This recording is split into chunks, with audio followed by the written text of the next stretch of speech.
les jours dès 16h, historiquement Vaud vous raconte l'histoire sans se la raconter. Elle nous raconte des histoires sans jamais nous embobiner. C'est Clémentine Portier-Kaltenbach. Aujourd'hui, Clémentine, si bobine il y a, elle est de corde. Puisque vous nous racontez Madame Sakine, danseuse de corde, à la descendance surprenante. Eh oui. Vous savez que l'art du funambulisme est très ancien. C'est une discipline qui remonterait à l'Antiquité. Et l'étymologie du mot lui-même est latine. Funambulus. Ça vient de funis, la corde, et ambulare. Marcher. Oh. Bravo, Mathieu, bravo. On ne vous apprend rien. Aidé ou non d'un balancier, le funambule fait des pas de danse sur une corde tendue au-dessus du sol. Et c'est un art, alors ça je l'ai découvert à la faveur de mes lectures, qui a connu une vogue incroyable au XVIIIe et XIXe siècle. Les gens en étaient fous. Aujourd'hui, on regarde parfois quand un funambule fait un long trajet entre deux buildings au-dessus des chutes de Niagara, mais à l'époque les gens adoraient ça. Et deux danseuses de corde ont été particulièrement connues sous le Premier Empire et la Restauration. Elles s'appelaient Mademoiselle Malaga et Madame Saki. Et voilà ce qu'en dit l'historien Victor Fournel. Madame Saki jouait à elle seule sur la corde raide des mimodrames où elle représentait le passage du Mont Saint-Bernard, la bataille de Wagram, la prise de Saragosse. Ben oui, je vois, vous regardez. Alors tout ça, comment faisait-on la bataille de Wagram sur un fil? Moi, j'aurais bien aimé voir ça. Je dois dire que Comment la différencier de celle de Saragosse? Tout à fait. À mon avis, par le costume. Mais en tout cas, nous, ça nous laisse un peu pantois, ces trucs-là. En tout cas, elle avait un succès fou, cette femme. À Liège, en 1815, elle se produit sous le titre de première artiste funambule de Sa Majesté le Roi Louis XVIII, directrice des fêtes et ascensions du gouvernement.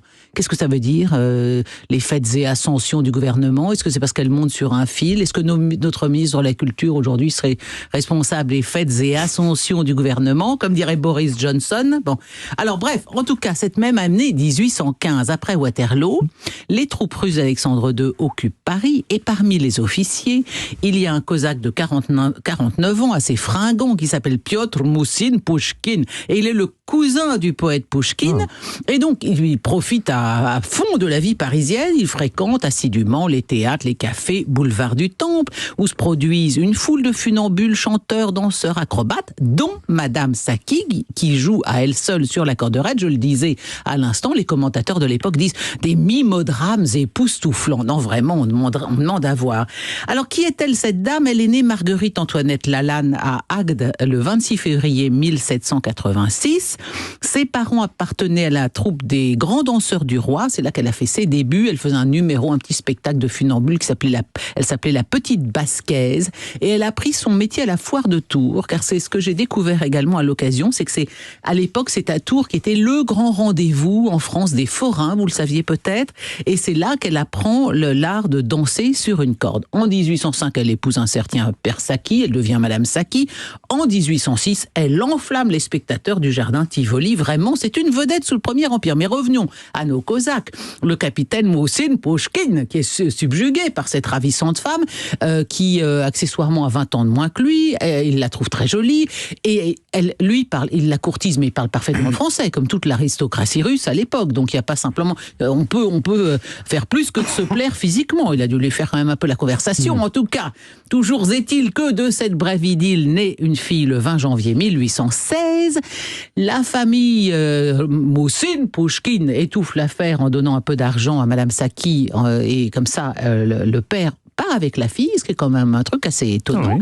Et elle, contre rémunération, elle accepte de renoncer à vie à revoir sa fille. Comme elle est très jeune, elle avait peut-être pas envie non plus de s'encombrer d'un nourrisson, surtout sur un fil pour faire la bataille de Saragosse. Bref, la fille part en Russie. Madame Saki, elle va continuer à se produire en Angleterre, en Inde. Elle va créer un cabaret boulevard du Temple qui va faire faillite, et elle continuera jusqu'en 1861 à être danseuse de corde, et elle meurt dans sa 80e année, le 21 janvier 1866 à Neuilly. Si vous voulez vous recueillir sur la tombe de la belle danseuse de corde, Madame Saki, c'est au cimetière du Père-Lachaise. Et la fille, dans tout ça, Stéphane, je le vois. Connaît déjà son destin. Ah bon? Elle est absolument ravissante. Elle s'appelle Yekaterina Petrovna Moussin Pouchkine. Elle devient la maîtresse du tsar Nicolas Ier, qui lui fait un enfant. Et comme il faut cacher ce scandale, on lui fait épouser le prince Troubeskoï et Sophie Troubeskoï, fille naturelle du tsar Nicolas Ier, petite fille de Madame Saki, danseuse de corde du faubourg du Temple, épousera le duc de Morny, c'est-à-dire le demi-frère de Napoléon III.